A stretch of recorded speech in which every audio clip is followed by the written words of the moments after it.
All right. All right. Hello, everyone. You know what I can do? What I'm going to do is spotlight me for everyone for a hot second so that you can hear me. I am Dan Rosenberg. I'm the director of the Visiting Writers series at Wells College, and I'm excited to welcome you, including those of you who've been sitting here and chatting with us already, to the first official event of the Spring 23 Visiting Writers series.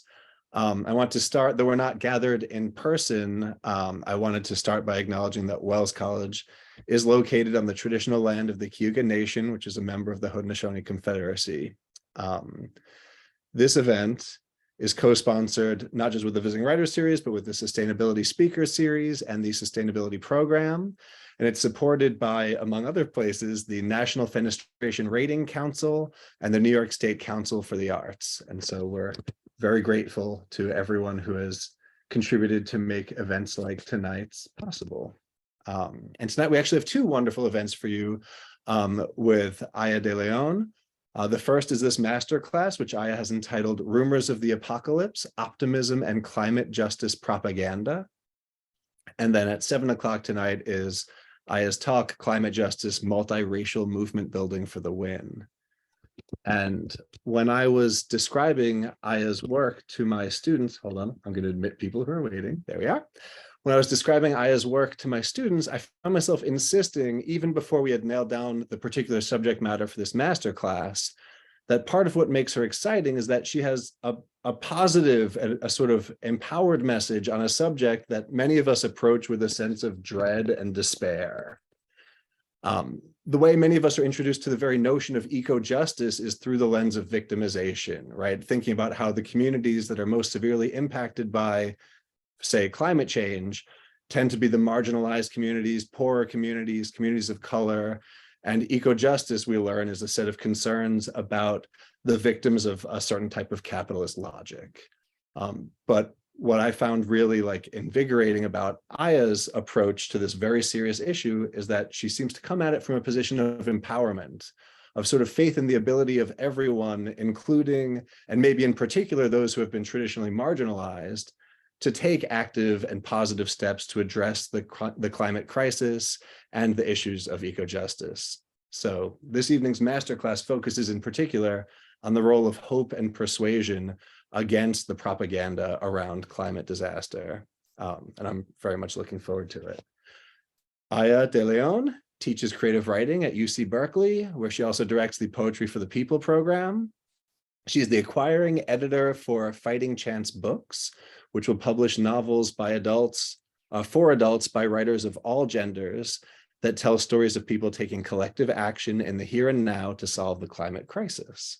Fighting Chance is open to all popular genres: crime, romance, sci-fi fantasy, women's fiction, urban fiction, and beyond, which is a breadth of openness that reflects Aya's own writing background as well.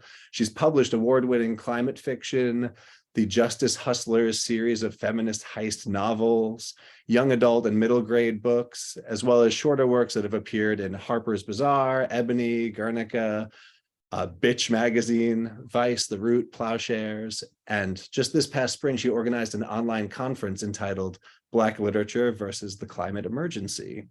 She's also writing for a major entertainment franchise, which frankly, as a bio, feels like a tease. Are we talking TV pilot? Is that where we are? Maybe we'll chat as much as you're allowed to legally chat here. And she's also working on a memoir. She's incredibly accomplished with ideas that I'm really excited to hear.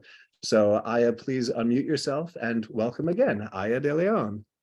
Hey, thank you so much. Can everybody hear me? Great. I just put in the chat, I'm going to do an intro question in a minute. But first, I'll just say a wee bit more about myself. Thank you for a fabulous intro, and thank you so much for having me tonight. Oh, is all well? Yes. Okay, good. My name is Aya de Leon. My pronouns are she, her, and ella. And I'm zooming in tonight from Ohlone Land, Berkeley, California. And I always like to do intros. Let me see if I can get everyone on gallery view.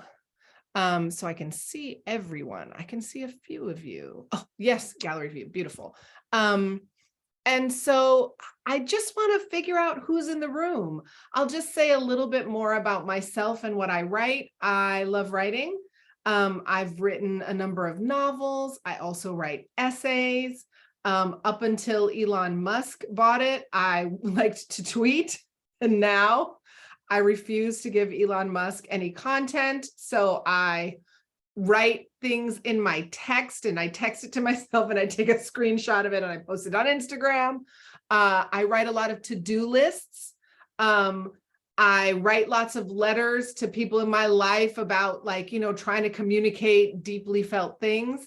And so when I ask everyone to, you know, I want to go around, just quickly say your name, you know, like 30 seconds, your name, what you like to write, and everything counts, right? For the purpose of this exercise, your to-do list is as important as your great American novel. So Aya de Leon, she, her, ella, and I like to write long form, short form, and list form. And I'll just call on people and you can feel free to pass. So we'll start with Dan, Marion, and Leah. Dan Rosenberg. What I like to write is exclusively poems, and sometimes I try to write other things and they turn out to be terrible or poems. Marion, she, her, hers. I would love to have the time and space to be able to write long form. I have one unpublished novel in the can from eons ago, never got published. It wasn't worth publishing, I freely admit. But I feel like I just spend my life writing reports and emails these days. My name is Leah. My pronouns are she, her, and usually I'm writing essays that professors assign to me, but I enjoy writing to-do lists and checklists. Lovely. Jen, James, and Isabella.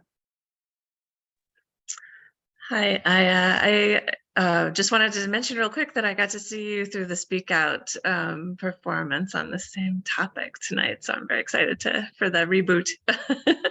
I'm Jen. I use she, her pronouns, and I recently finished writing a dissertation that took 10 years, and I'm really excited to figure out what comes next with that project.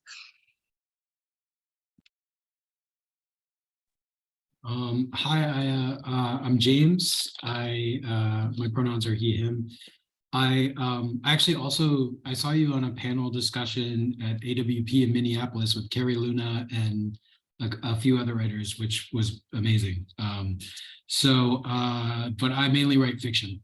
Yep, and I teach here at Wells. Hi, I'm Isabella, and I don't really write that much except for essays. Also, if it looks like I'm looking up, I've got a monitor up there, and that's where everybody is. Thank you. Renee, Deborah, and Rebecca. Hey, everybody. Nice to be here. He, him pronouns, and you've asked what I like to write, which is absolutely nothing. but I got to do emails and newsletter articles and things like that. So got to do what you got to do. Nice to be here. Thanks. Hi, I'm Deb, and pronouns she, her, hers. And mostly I write technical writing, not too much creative, but I do journal. Yeah, that's it. Hi, I'm Rebecca. I live in the community, and so I'm not part of the Wells student or faculty group, and I want to kind of be respectful and take a back seat for that reason. But I like to write minutes of meetings, articles for the local paper, to-do lists, and I like to write down my dreams. Nice, thank you. Ember, Kim, and Kay.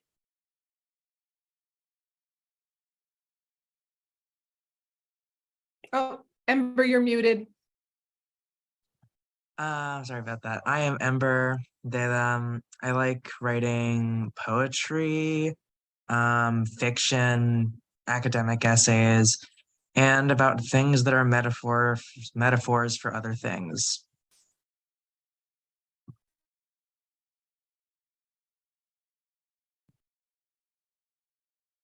All right, Kim and Kay.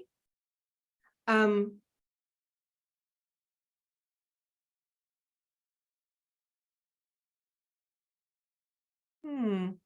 Kim, we can't hear you. I'm going to loop back to you.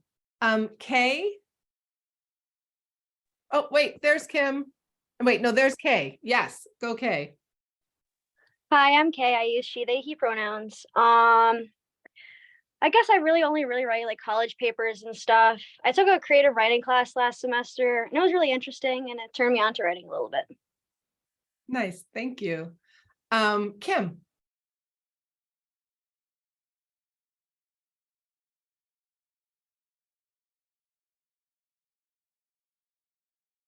Kim, you're unmuted, but I'm not hearing anything. All right, Kim, we'll loop back to you, see if we can figure that out. Megan, Chloe, and Vic. Hi, I'm Megan. My internet's struggling a little bit, so I apologize if I cut out. But I like to write literary criticism. Thank you. All right, Chloe is passing. Vic, and I'll check in the chat to see if anyone else is passing. Hi, I'm Vic Munoz, and I recently retired from Wells. So I'm professor emerit of psychology and gender studies.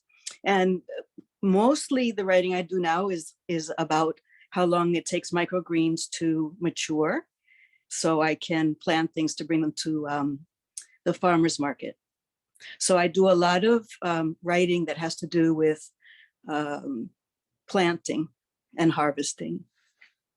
And it's good to see you. I just saw your book, the essay in the book Radical Hope at the Aurora Library on Tuesday, which was really great to see you on the shelf, and all those other great writers too. Thank you. Yeah, that was a lovely project. Carolina de Robertis was the editor, and it was one of the first books that came out of writers, writing hopefully in 2016, 2017 after that election. Okay, so I've gotten a couple of passes. So it sounds like we are down to Delaney and Kay and Gay. All right. So do I go? Do I Yes, just... please. Cool. Delaney, Kay, Hi. I'm Delaney. I'm an English major, and I like writing short fiction, creative nonfiction, that kind of stuff. And I just finished my senior thesis, so that's done and over with. Excellent. Kay, and then for anyone who's just joining us, the intro question is like, in maybe 30 seconds, your name and what you like to write. Everything counts from your dissertation to your to-do list. I think there's only one K as in kid, AY, but there's a Gay, G as in glorious, AY. So K first. Kay is already gone. Kay went already. People are moving around on my screen. Forgive me. And Gay, and then Mary Pearl. If you can hear me, great. I'm so. Oh, sorry. Go ahead, Mary Pearl, then Gay, and then Brenda. All right. So I'm Mary Pearl. I don't write a lot, but when I do, it's typically just notes for class. Great. Gay, then, wait. Oh, people are moving around on my screen. I think it just popped out. We'll see if she popped back in. Okay, Gay, go ahead. Yes, I'm Gay Nicholson. I'm the leader of a nonprofit called Sustainable Finger Lakes. So Marion Brown used to be on our board way back when, and we posted the notices of your webinars on our list. And I thought I'd listen in because, like Marion, I write a lot of grants and reports. So a lot of energy goes into that and communicating with all sorts of partners. But I also have worked for many years. The reason I'm here to listen to you is because we've been working on climate action, energy and climate issues for 20 years, more than that. I started in the early 90s on global warming. So it's always a challenge, especially as the information gets more and more dire. How do you keep going? Motivating yourself, your partners, and the general public. Thank you. Well, that's actually a great segue. So please raise your hand or make some noise if I missed you, but I think we got everyone introing. So we are, as a species on a planet coexisting with many other species, are in a tough spot.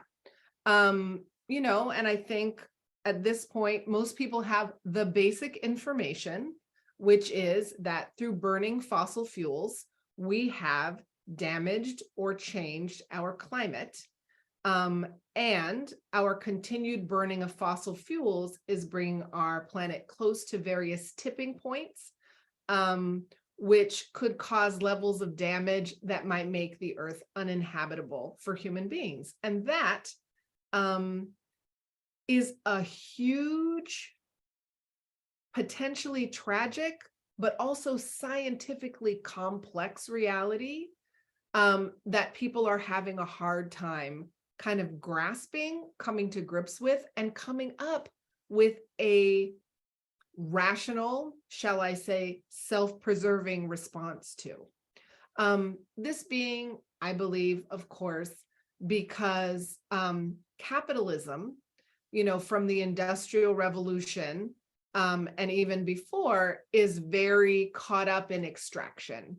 And to make the kinds of changes, solutions are all well known at this point. They're not widely publicized, but the solutions are clear and well known. And, you know, there's a great deal of scientific consensus, but they are costly and they actually require big changes in the ways that resources are distributed, and would require folks who have made money for decades or centuries to stop making so much money and to change everything, right? And unfortunately, for those of us who want those changes, the people who are invested in the income from fossil fuels and climate chaos are in charge of a lot, or not in charge, have undue influence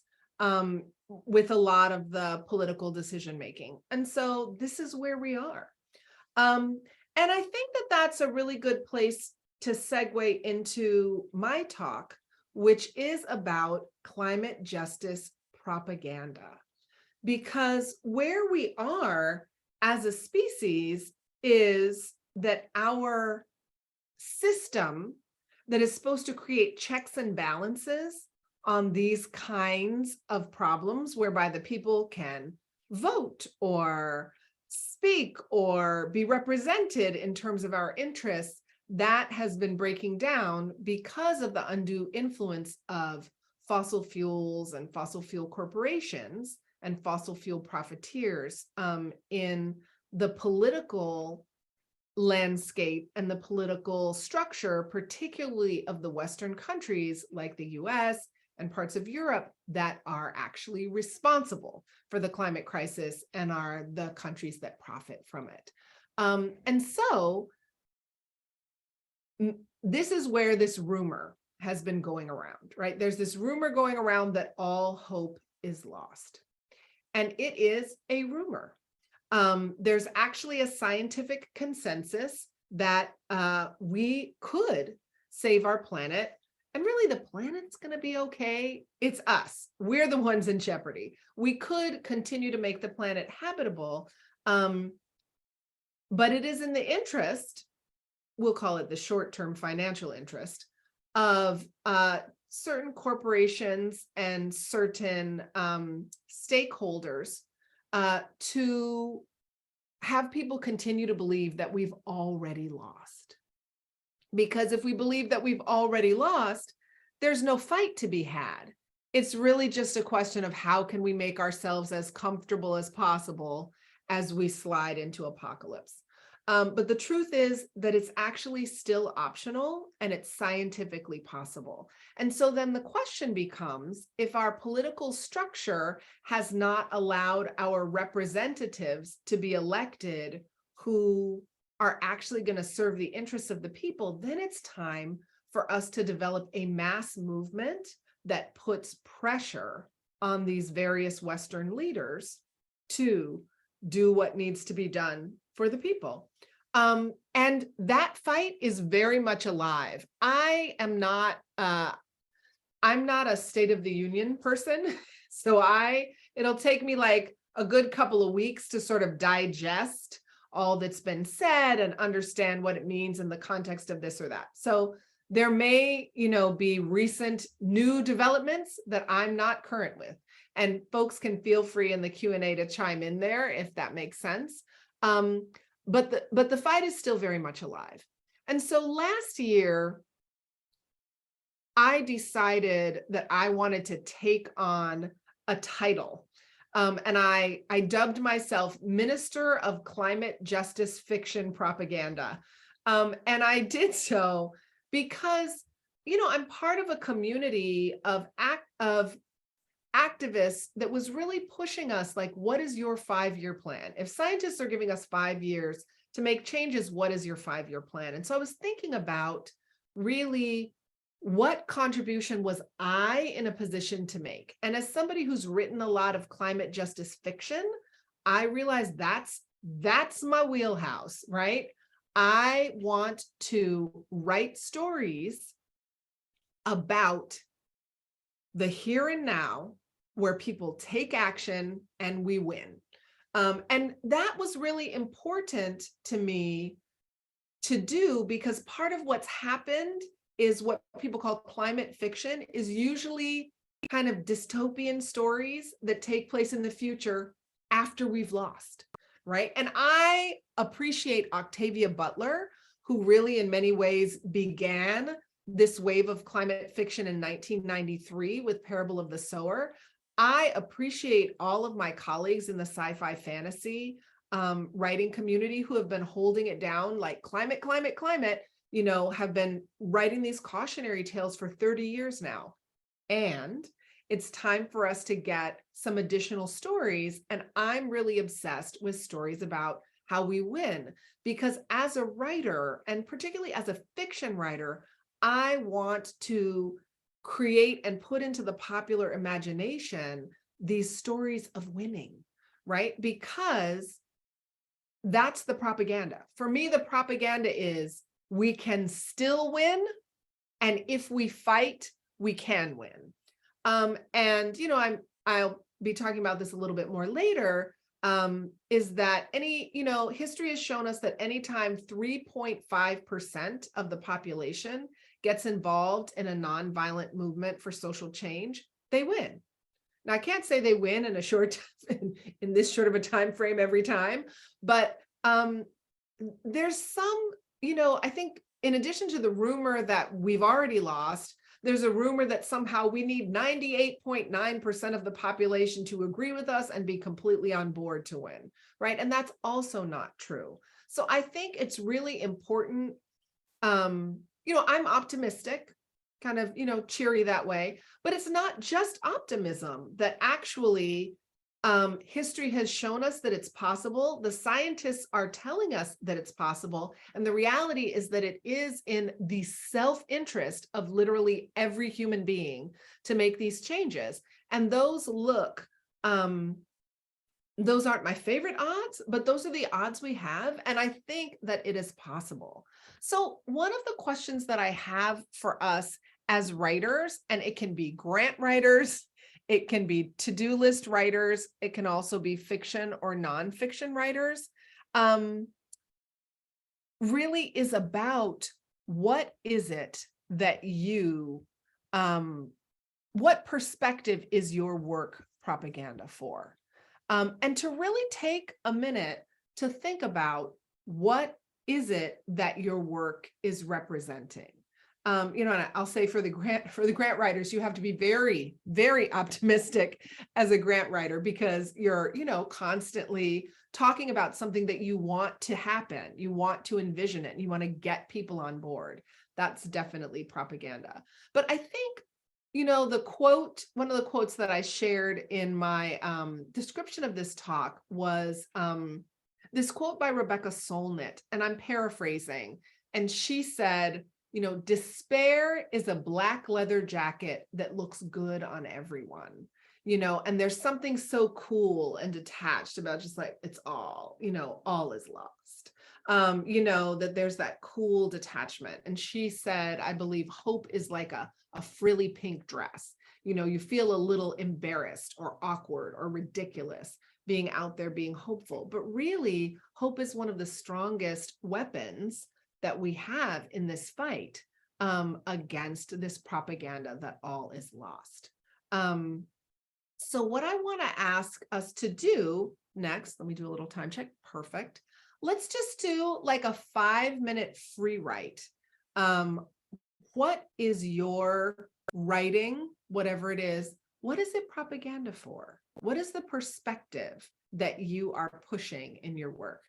So I'm going to have everyone write about that for 5 minutes, and then I'll invite those who would like to read all or part or just a little snippet of what you write, and I'll do it as well. Okay, I'm starting the timer now, 5 minutes. Oh, wait, before I do, good teacher mode, are there any questions? There's one in the chat, actually. Okay. Ooh, okay.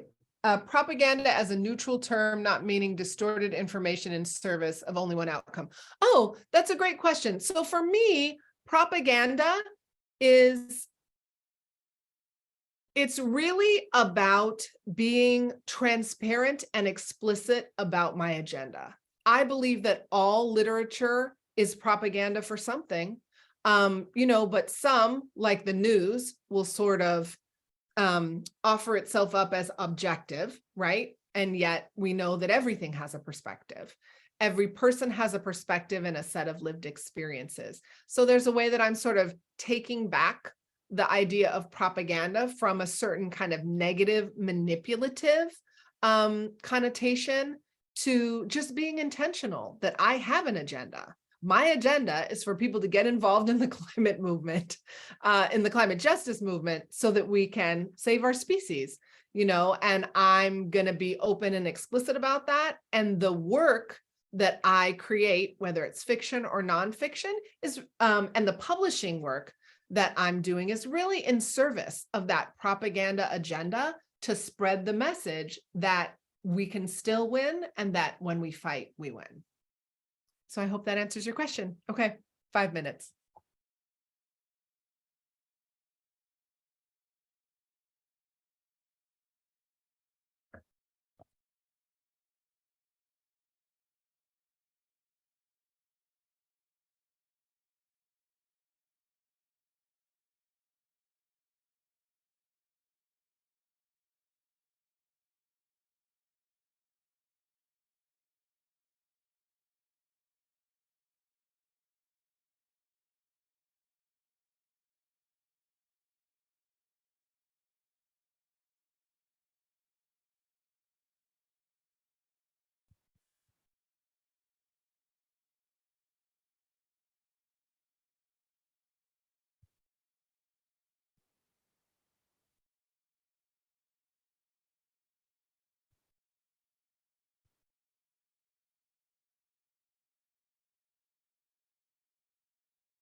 All right. Of course, I was just getting going, but that's all right.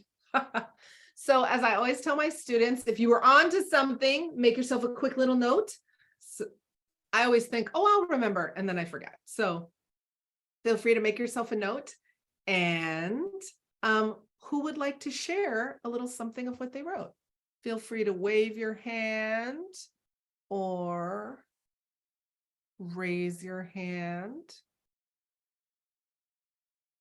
Oh, we have some new folks. Welcome to the new folks. We just did a little free write, and Gay is about to share. Go ahead, Gay. Okay, thanks. Well, I was, what immediately came to my mind was Bill McKibben's recent article, I think in the New Yorker, about it's time to move past exhortation to implementation. And that's a lot of where I am in terms of the work that I do, is it's time to learn how to be the boots on the ground and how to overcome the barriers that are in our way, and figure out the financing and the ownership patterns, and how to design for equity, speed, and efficacy, and the work that we're doing to reduce emissions at the same time that we're trying to make that be an equitable approach. And that's a lot of the work that we do, especially getting heat pumps into the homes of low-income people. I have these massive grants and all the paperwork that goes with them to do that. And another part of the propaganda that we do is trying to interest and engage policymakers, because it's so important that they start at least being conversant in the scale of the systems change that we need to do. And we've been doing this Finger Lakes Forecast webinar series where we're trying to look at how is climate change going to affect life in the Finger Lakes, and really making an effort to get those email addresses of elected officials around the region, and hopefully they come and attend. And some are starting to attend because it's just so important that both those policymakers and the public start figuring out how to actually get going at whatever scale and their place in the realm of things, to figure out what are you going to do, whether you're a policymaker or a homeowner, that's my propaganda, is learn how to be the boots on the ground, actually, reducing emissions. Thank you. Yeah, I want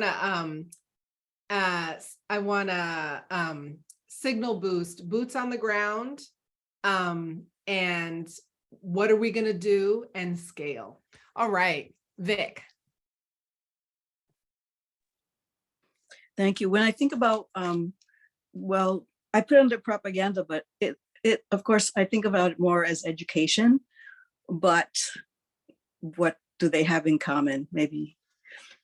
So what I wrote was, in terms of propaganda, growing organic in regenerative ways, especially culturally important veggies like calabaza, ají dulce, and other hot peppers, and educating about the veggies that I sell, about how they're grown and ways to cook them from a decolonizing perspective.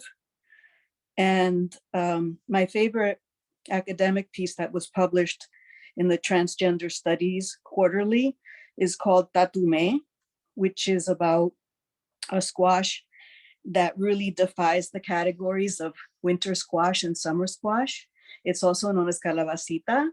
And the thing is that all squashes are not winter or summer.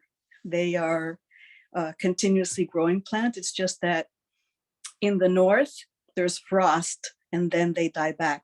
So it was an interesting piece to write in relation to defying categories using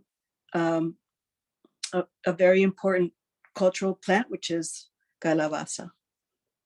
Oh, I love that. And I love the intersectionality, right, of nature and climate and gender and North and South. Thank you so much. Kim.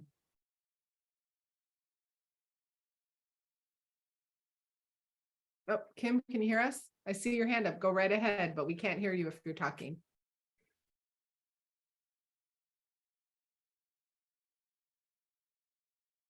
No. Oh no. Okay, Kim. holler at, I'm going to put up the chat, holler at me in the chat if if there's something we need to do to make it possible for you to hear, because I see your hand, but we don't hear anything. Meanwhile, I'm going to read what I wrote, and then we'll circle back to Kim, and then I want to be sure to open it up for questions. So this was my free write. I write propaganda for all my people at climate crisis ground zero, Pacific Islands disappearing under salt water and Caribbean nations getting pounded by hurricanes. My West African people getting washed away by floods, and those of us from the African continent to California getting caught in drought. To my African Americans experiencing environmental racism in the water and air and soil and toil, and our lives do matter, and we will keep fighting because our indigenous and African selves have been stewards of this land worldwide, and we have been ripped from Gore Island, trails of tears to new lands, and we know soil and trunk and root and crop, and we will keep fighting till we are liberated, and the land is liberated, and the climate is liberated, and the labor is liberated, and the air is liberated, and the animals are liberated, and like Juneteenth, we free, but hadn't heard the news yet. We can win, people. We can win. Let's envision a free world, and let's fight, and let's win, and let's win, and let's win. All right, so that's my propaganda, y'all. Kim, what you got? Kim. Okay. Kim, I don't know what's up. We can't hear you, but I'm going to open it up for Q&A. And if at any point you can figure it out, jump in because we want to hear you. Okay. So yeah, let's open it up for questions. And feel free to put questions in the chat too, if you're having any difficulty. Yeah. The floor is open.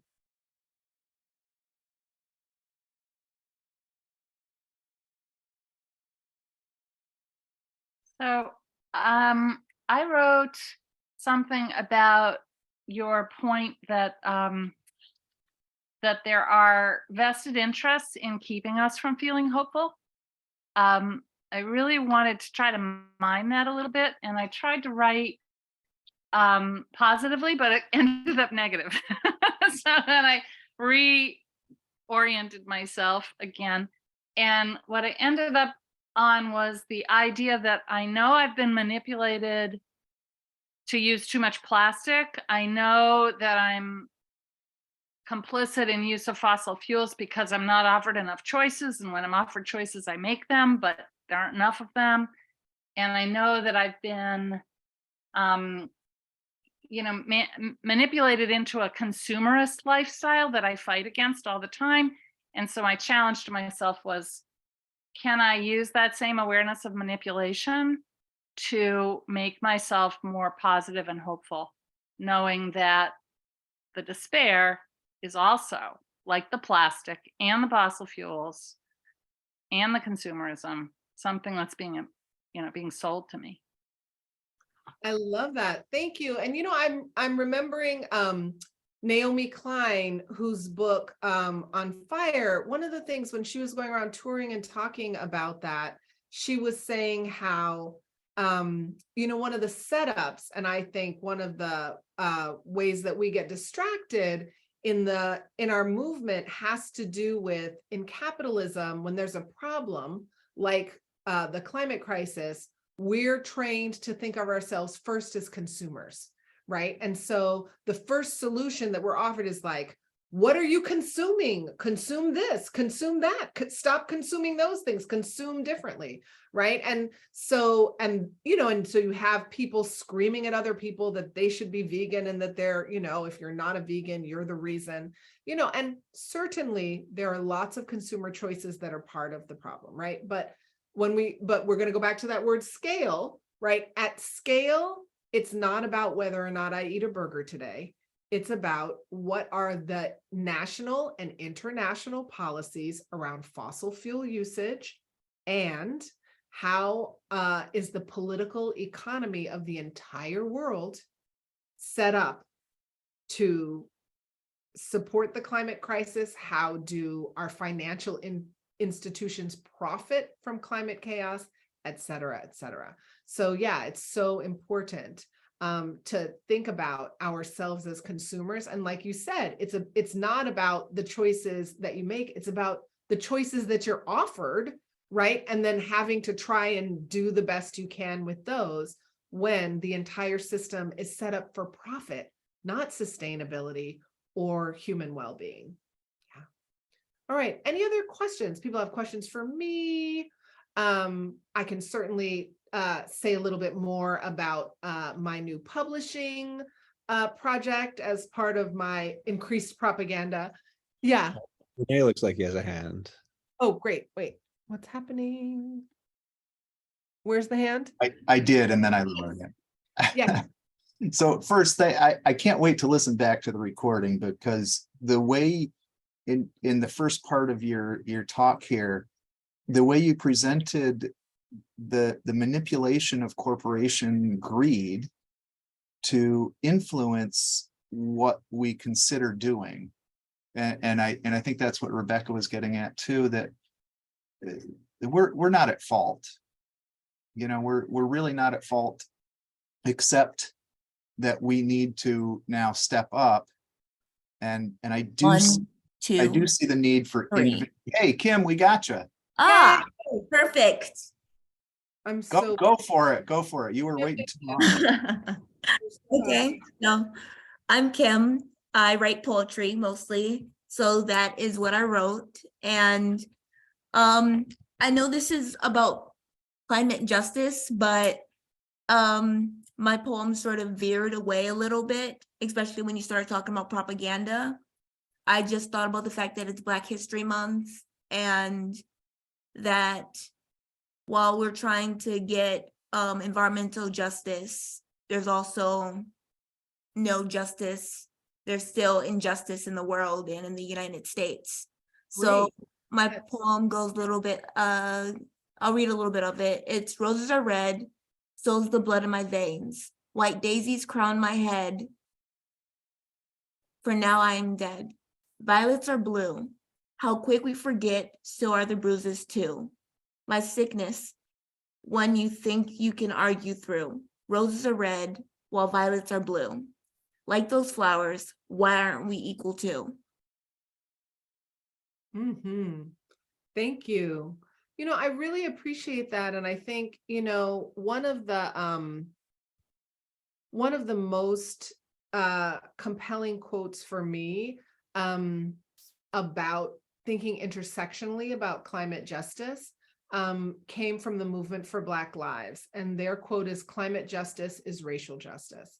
And I work with the Black Hive, which is the climate formation of the Movement for Black Lives. And it's really all about making the connections.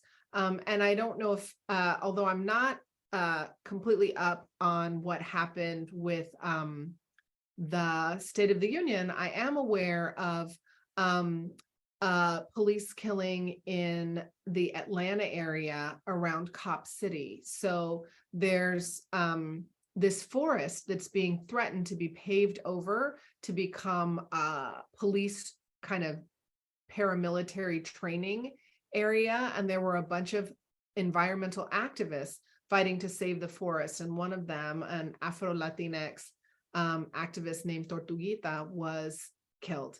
And so really, you know, I made a commitment as a novelist last year that every novel I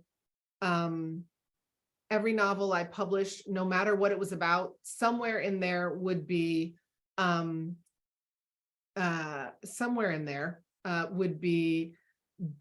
the police, divest from fossil fuels. That somewhere those two sentences would exist together. It might be a button someone was wearing, but that slogan, you know, in terms of my commitment to propaganda, would appear somewhere in everything that I wrote. Mary Pearl, did you want to speak, share something, ask a question?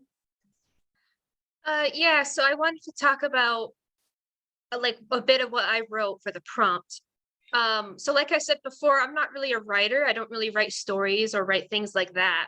But what I do like to write is I like to write like reviews on other people's stories. I like to share them. I like to write little messages when I give them to friends. And I really like what if stories, like about the apocalypse and about what could happen if we don't change things. I really love these, like the zombie stories, the what if all electricity suddenly disappeared? What if all of a sudden people needed to go back to their roots? I really love these and I love to share them. And I just wanted to share that little tidbit. Thank you. And so I'll just share a couple of resources and then Dan, I know you want to jump in around, again, I want to diversify what climate lit is. I'm not hating in any way on what climate lit has been. I do want to diversify. And there's some really exciting work being done at Grist Magazine's website Fix around climate fiction. Exactly what you're talking about, kind of imagining the future, the what ifs. They're creating a space around sci-fi fantasy and speculative fiction, but with a perspective of climate justice, and solar punk, climate futures. There's just some really exciting stuff happening in the literature right now. And I encourage you to look to Grist and Fix because they're one of the epicenters for that. Yeah, Dan. I'll actually defer to James, whose hand was up a little bit before me. You want to jump back in, bud? Oh, yes. Okay. Great. Okay, you're good now. You covered. All right. Then I will. I'll just jump in.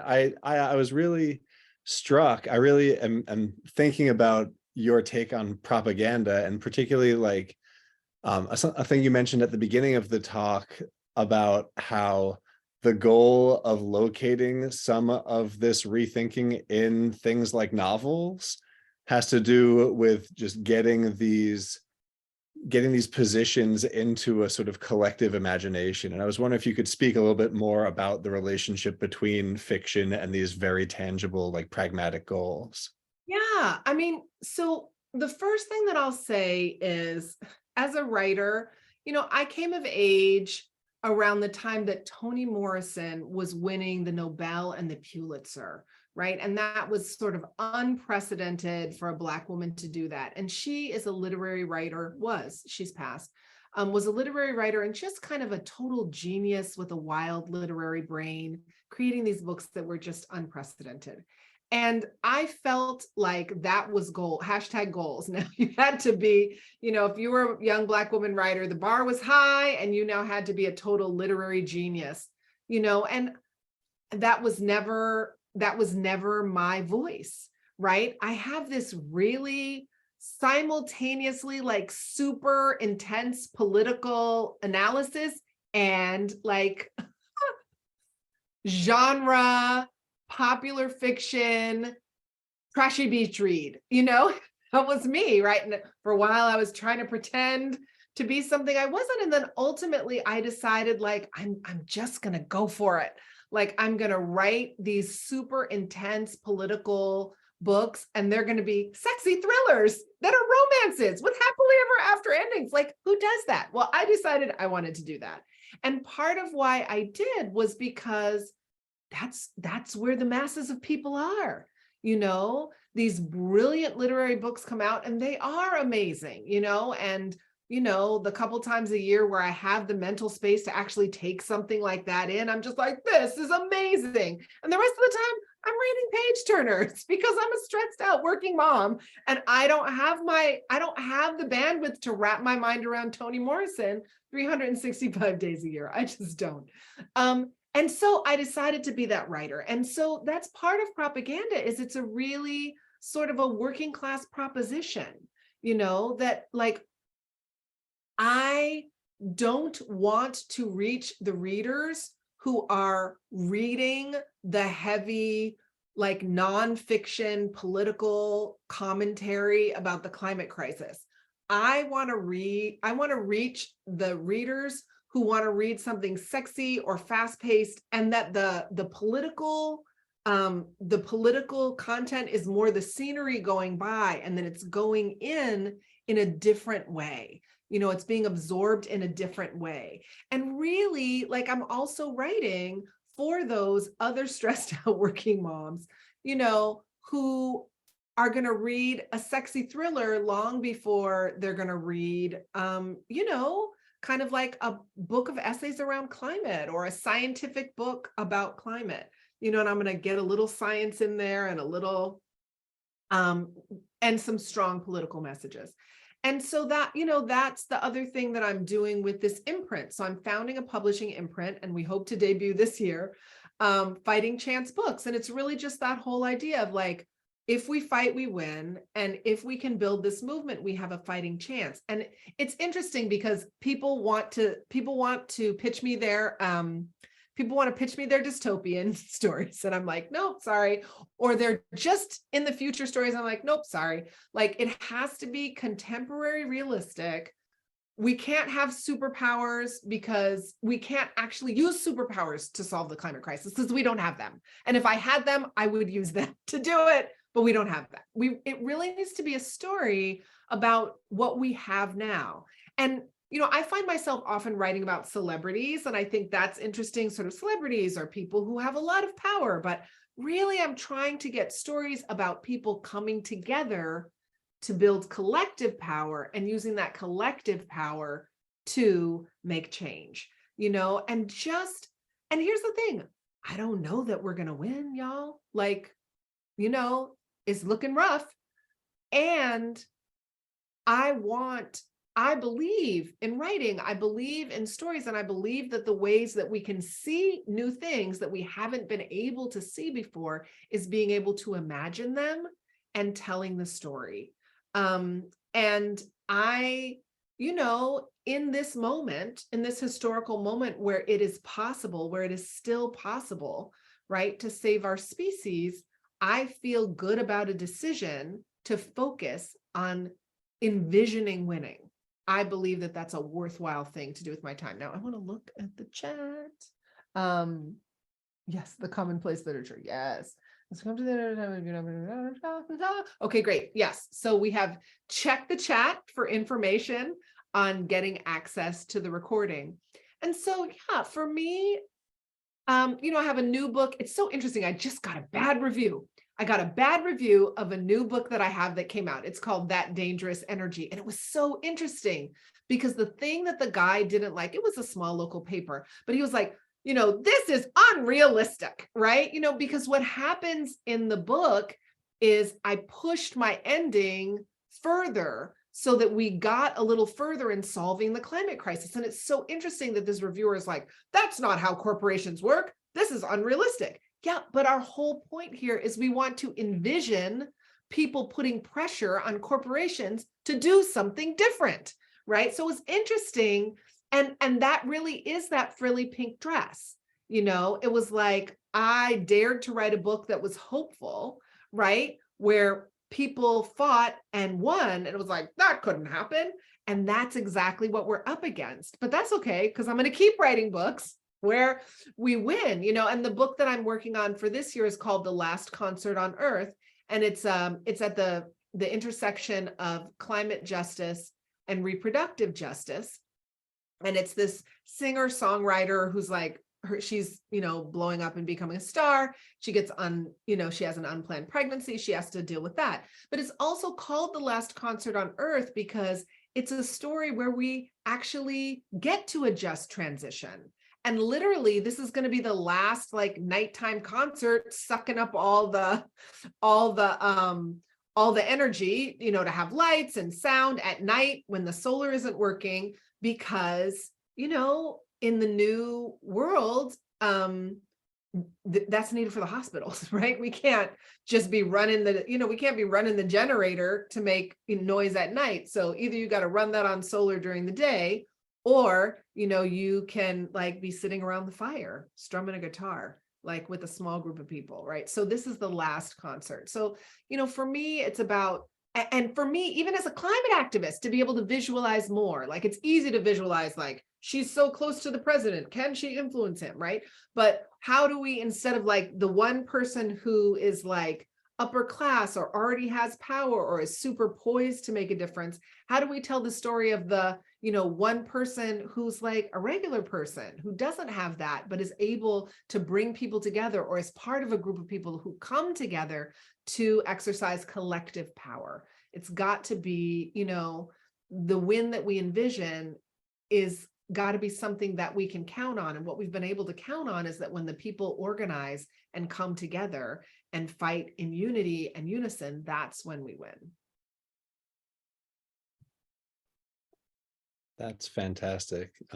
Thank you so much. I'll put in the chat here the quick reminder that our evening with Aya continues in an hour at this other link, which will disappear from your screens once this session ends. So if you don't have access to that link somewhere else, go ahead and give it a quick copy now.